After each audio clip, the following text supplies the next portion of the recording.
яднае гэта вызнаванне веры, гэта менавіта прыняцце святых сакраментаў у паўсюдным касцёле. Другі Ватыканскі сабор, ён сапраўды гэта быў сабор, который паказаў альбо аднавіў гэтую візію касцёла у сучаснасці. І у большасці навучанне катэхізіса абапіраецца на навучанне другога Ватыканскага сабору, там, дзе сапраўды былі прынятыя важныя канстытуцыі дагматычныя менавіта пра касцёл. Гэта не значыць, што сабор стварыў гэты дагмат. Ён паказаў, улічваючы гісторыю, тыя карані, святое пісанне, традыцыю, гісторыю, паказаў сутнасць касцёла. Якім чынам? Можна так найпрасцей. Раней касцёл, гэта ўжо пасля сабору Трыдэнцкага і до другога Ватыканскага, як бы меў структуру трохвугольніка, трохкутніка.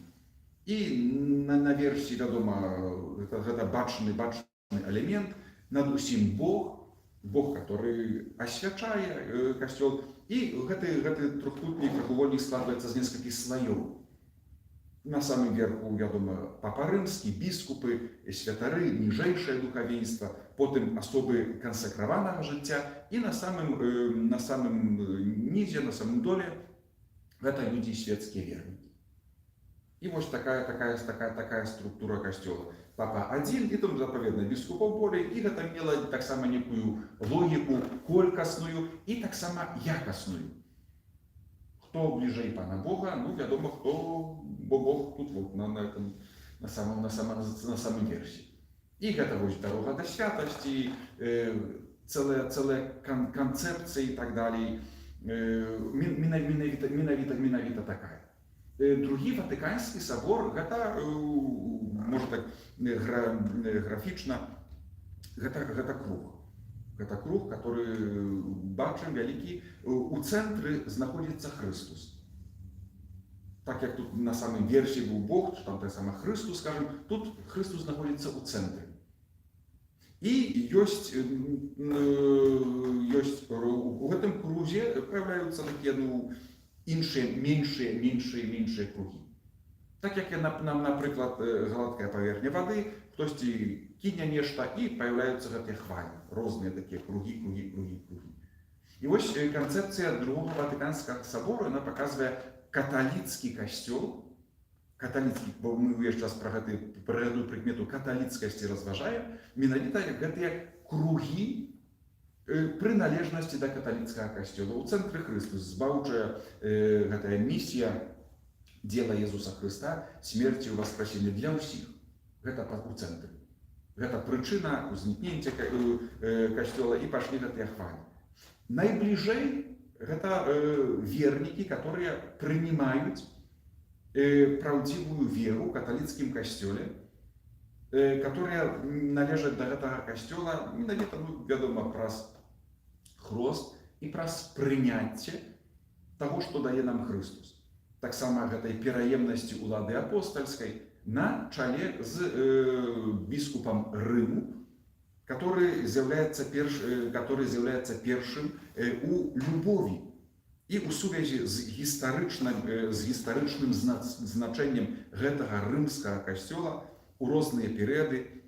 Ён сапраўды пастаўлены, біскуп Рыму, так як святы Пётр, у першынстве.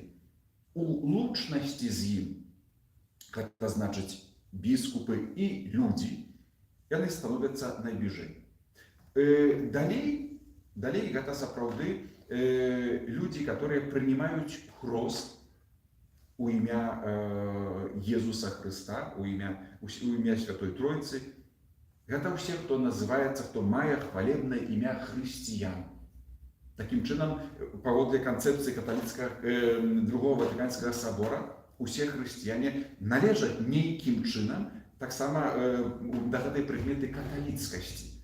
Гэта праваслаўныя, гэта пратэстанты, у каго сапраўды прызнаецца важным сакрамент хросту. з воды і у ім'я Божае Бога у Тройцы Найсвяцейшай. Далей і далей гэта ну, іншыя за хвіліну пра гэта іншыя людзі, которые вызнаюць сваю веру паводле сваёй традыцыі. І сапраўды яны таксама нейкім чынам, за хвіліну пра гэта катэхізіс скажа, з'яўляюцца удзельнікамі паўсюднага каталіцкага касцёла. Ну, вядома, прыкметай цікавай з'яўляюцца тое, што катэхізіс каталіцкага касцёла звяртае ўвагу. Найбліжэй нашая традыцыя заходняя, чи, скажем, такая в таким стисе название католицкое, найближе до православной. С православным костелом гэтая супольность веры так вельми глубокая, что не достае малого, каб дойти до полноты единства, что позволило б нам разом принимать удел у супольной Евхаристии. Іншими словами, костел признае православный костел, православную церкву костелом, называя, что у другі бок не заўсёды працуе. Это значит, признае важность сакраментов, важность гэтых способов збаўлення, ну и важность гэтага служебного святарства. Гэта потым дзесьці там будуць ёсць моманты, калі прызнаюцца гэтыя сакраменты, не трэба другі раз хрысціць, калі хтосьці прыходзіць хрышчаны ў царкве праваславнай, ці таксама ёсць магчымасць, калі няма такой, ёсць магчымасць у каталіцкім касцёле удзяліць сакраменту. Калі праваслаўны не мае такой магчымасці, не мае доступу, а верыць, прымае і мае такую патрэбу. Гэта ўжо тыя падрабязнасці кананічныя, але яны ствараюць такую магчымасць. Некалькі слоў яшчэ пра тыя астатнія кругі прыналежнасці да касцёла. Асаблівае месца займаюць старэйшыя браты ў веры, габрэі, народ старога запавету. Касцёл гэта народ новага запавету, пра гэта мы казалі. Але быў народ Богам выбраны старога запавету. І гэта тое, што астаецца сапраўды Слова Божае нязменнае. Бог не адклікаў свайго выбару. Гэта такія ўжо там словы багаслоўскія кажуць, што габрэі гэта людзі першага паклікання. Бог не перастаў іх любіць, яны не перасталі быць важнымі ў гісторыі збаўлення. Это не так, што зрабілі сваё і ўжо абсалютна не. Гэта Божая задума, ніхто не ведае, чаму менавіта, так Бог захацеў. Але гэтая асаблівая прыналежнасць да Бога з Божай волі, з Божага аб'яўлення. Яна бесспрэчна, не можна сказаць, што гэта не важна, гэта нічога не значыць. І таму яны таксама займаюць асаблівае месца, перш за ўсё праз веру ў Бога адзінага, мы называем гэта Бога Айцом, у тое, што адносяцца да аб'яўлення, которое таксама прынимае касцёл стары запавет. І гэта народ вялікай надзеі. Увесь час тое, што святы апостол Павел, гэта надзея на збаўленне, асабліва для тых, хто першыя пачуў Божае Слово. Пасланне да габрэяў потым кажа, што не прынялі гэта слова уцелаўлёнага Езуса Хрыста, але ўвесь час яны чуюць гэтае слова, і надзея на збаўленне ёсць. Надзея на збаўленне. Яшчэ чарговы круг, скажем так, прыналежнасці да касцёла, гэта асаблівыя адносіны да мусульманаў. Вера у Бога Стварыцеля, у адзінага Бога, гэта таксама прыняцце элементаў веры Абрагама. Яна ў першую чаргу датычыць менавіта веруючых мусульманаў. І пакланенне адзінаму Богу, міласэрнаму Богу, які будзе таксама суддзёй для людзей у апошні дзень. Гэта вось тыя элементы, ну, которые яднаюць у вызнанні веры таксама з мусульманамі. Далей ідуць нехрысціянскія рэлігіі. Нехрысціянскія рэлігіі. І другі Ватыканскі сабор навучае, што у кожнай рэлігіі ёсць нейкае насенне праўды. Нейкае насенне праўды. Бог хоча аб'яднаць усіх людзей у адзін Божы народ, у адзін каталіцкі касцёл, у адну сям'ю дзяцей Божых. Але вядзе да гэтага рознымі спосабамі. І касцёл таксама прызнае ў гэтых іншых нехрысціянскіх рэлігіях нейкія цені праўды пра вобразы Бога, Бога нябачнага, Бога блізкага, Бога, который дае ўсім жыццё, Бога, который дае ўсім дыханне, Бога, который хоча уратаваць, збавіць усіх людзей. Гэта зноў ж тыя элементы спасобных гэтых рэлігій дзесьці выцягнутыя, которые яднаюць. І што з тымі вернікамі тых вызнаўцаў? Калі сапраўды нарадзіліся ў гэтай сваёй рэлігіі нехрысціянскай, верна ідуць за голасам той традыцыі, якой жывуць, не адкідаюць таго, што Божае ў іх традыцыі, і сапраўды жывуць гэтай любоўю і міласэрнасцю, гэта значыць не ваюючы. Асаблівай тэмай з'яўляюцца рэлігійныя войны. Не ваюючы з іншымі, гэта таксама для іх шлях да збаўлення. Гэта паасобнае, канешне, гэта навука касцёла. І апошні момант, скажем, хваля, гэта людзі добрай волі. Не знаючы Бога, не па сваёй віне, адно не пазнаў, не навучыў ніхто. Іншая зусім адказнасць, калі вучылі мяне і я адкінуў. Не знаючы Бога, жывуць паводле свайго сумлення. Натуральнае права, запісанае ў людскім сэрцы, мы верым, прызнаем, што гэта таксама Божае дзеянне. І чалавек, который декларыруе, як неверуючы, ні ў што не веруючы, без сваёй віны, у якім-то не меў ніякай традыцыі, пазнання, ніхто не паказаў, не выхаваў. Бываюць такія людзі. Не са зла і так далей, так папросту. А з іншага боку, не цікавіць мяне. Чаму я цяпер, мне 45 гадоў, так быў выхаваны, і чаму цяпер мне павінен зацікавіць каталіцкі касцёл? Не цікавіць, проста-напроста. Хачу быць добрым чалавекам, жыву паводле свайго сумлення, і добра мне з гэтым. І гэта вось, скажем, тая катэгорыя людзей, на которую таксама касцёл звяртае ўвагу, як прыналежнасць да касцёла. Каталіцкая касцёл, як тая апошняя хваля, которая сапраўды як бы уключае ў сабе гэтых людзей. Іх шляхам да цэнтра, там, дзе ёсць Jesús Христос, з'яўляецца менавіта голас сумлення.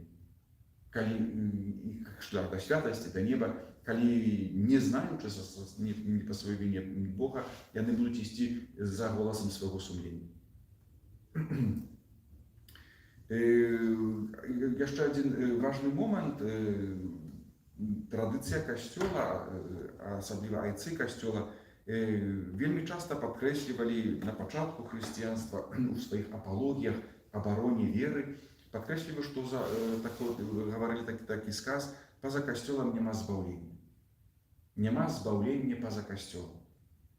І што гэта абазначае? Перш за ўсё абазначае тое, пра што мы казалі на пачатку. Адзіным збавіцелем з'яўляецца Jesús Христос.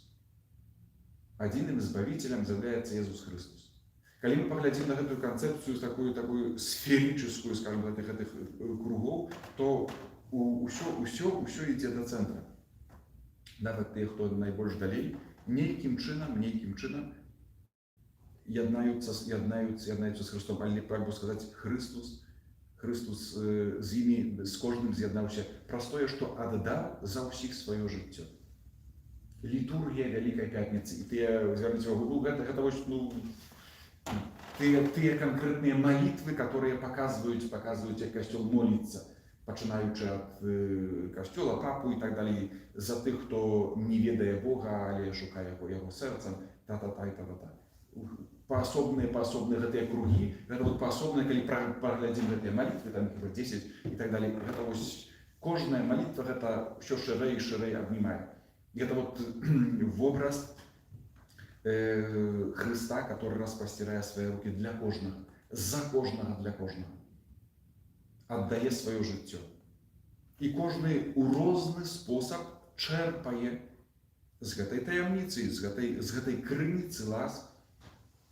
Ну і так само нема іншого посередника. Нема іншого посередника. Гэта ўжо такія тонкія багаслоўскія праўды, якім чынам ёсць гэтыя працы, напісаныя таксама, якім чынам, скажам, тыя ж верныя мусульмане, которые там жывуць, па якім чынам яны таксама могуць атрымаць збаўленне. Але заўсёды яно вядзе праз Хрыста. Праз Хрыста няма іншага шляху, няма іншай магчымасці.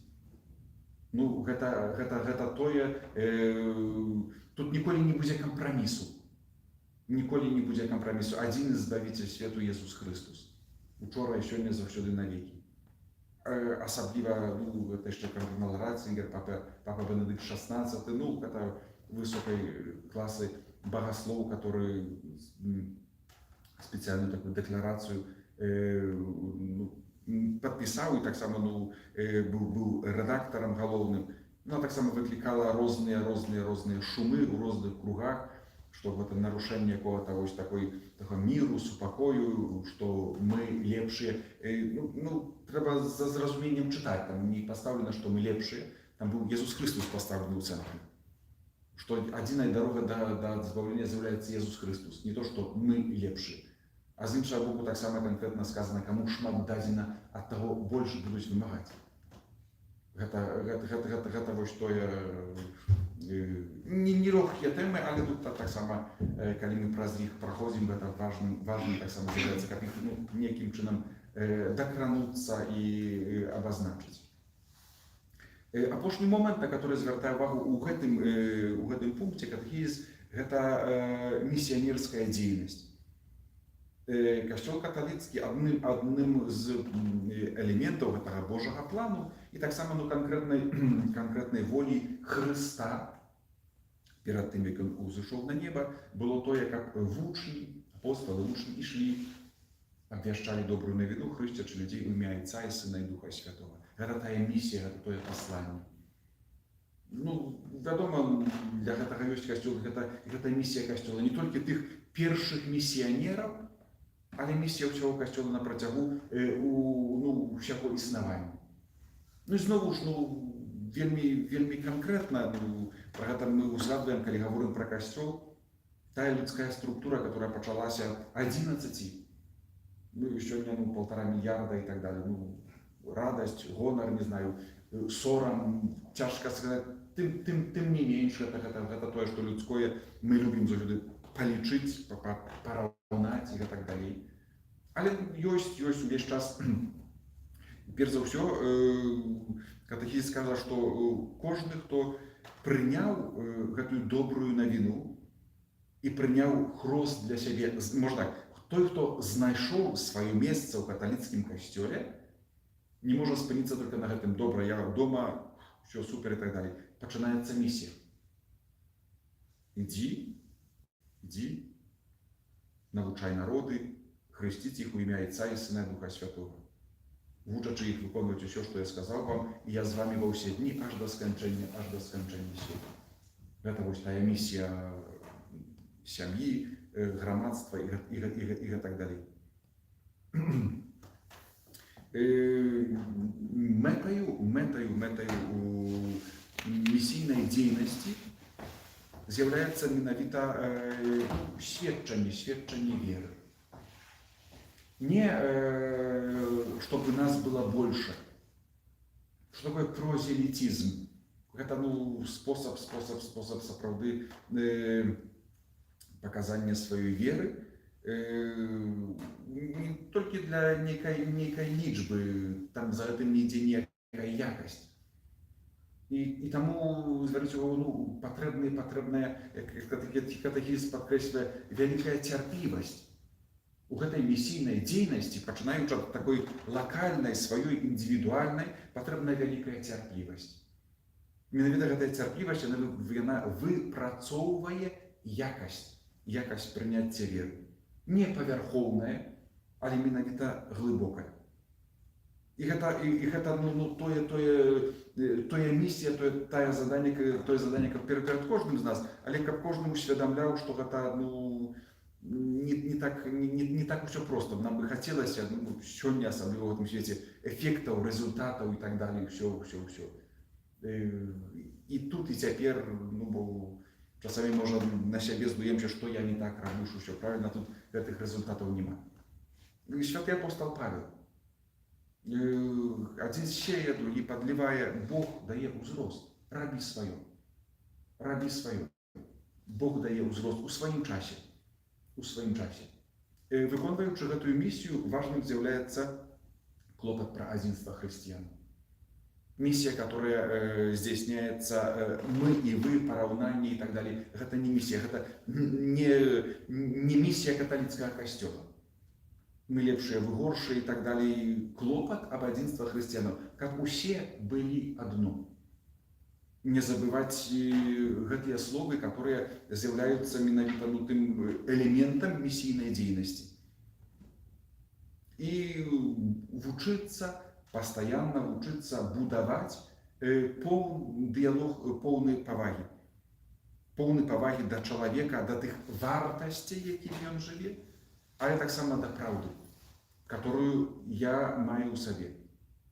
Это те элементы, которые подкреслили костел, вельми глубокие, вельми цікавые, которые треба здесь брать под увагу, уваходячи у конкретную деятельность миссийную, кожный на свой способ. У доме своими працы, у своим асяроддзі. Гэта вось тое, што я магу і хачу рабіць. Калі я сапраўды знайшоў у каталіцкім касцёле свой дом, сваё месца, прастору, усе спосабы збаўлення, я не магу гэтага затрымаць толькі для сябе. Я хачу, гэта вось, парыў любові гэтым падзяліцца. Я хачу гэтым падзяліцца. Я не могу гэтым не дзяліцца. Што ты з гэтым зробіш, гэта іншае пытанне, але са свайго боку, наколькі гэта магчыма. Яшчэ раз, цярпялівасць, клопат аб адзінства хрысціянаў і поўны павагі дыялог. Это ўжо не столькі з хрысціянамі, з іншымі рэлігіямі, з людзьмі, которые дэкларуюць себе неверуючымі. Ты ж не верыш, пра што з табой гаварыць? Пра што з табой гаварыць? Я ж практикуючий католик, а ты атеист декларує. Про що з тобою говорити? Аби що, аби якось. Одразу чоловік понижає його. Не буде місії, нічого не збудує. Але є потім конкретні вже документи костюла, які вже поглибляють. Катехизис тільки показує ці вектори, по яких ця місійна діяльність повинна вести. А пошле слово молитва, так як ми молимся о покликаних днях святарських, монашських, так само традиція завжди є покликання спеціальне, як визначає. Ми відрізняємо покликання до місійної діяльності. Такої стрикто місійної діяльності, різні форми цієї місії до тих народів, людей, які зовсім не чули про Бога, про Ісуса Христа. І нова евангелізація. Гэта вось тыя, хто ўжо выкараніўся са свайго хрысціянскага жыцця, нанова пазнаваць веру Хрыста, вяртацца, аднаўляць свае, можа людзі гэта пахрышчаны, але зусім не жывуць паводле сваёй веры. Гэта таксама місійная дзейнасць, каб сапраўды аднавіць сваё хрысціянскае жыццё. Гэта вось тут тыя ўжо розныя прасторы місійнай дзейнасці, але да гэтага трэба мець пакліканне. Божий дух, місійны дух. І аб гэтым трэба таксама маліцца. Ёсць спецыяльная нядзеля місійная, і аб гэтым молімся. У касцёле збіраюцца ахвяры на місіі, потым нунцыя праз апостальскую сталіцу кіруюцца на патрэбныя таксама дзеянні. Гэта так фармальна, знешне ну, матэрыяльная дапамога, которая таксама здзейсняецца. Ну і такім чынам гэты касцёл наш каталіцкі нейкім чынам вот існуе і развіваецца і ну, яшчэ раз накіроўваецца да паўнаты, якая ёсць у Езусе Хрысце ў нябесным валодарстве.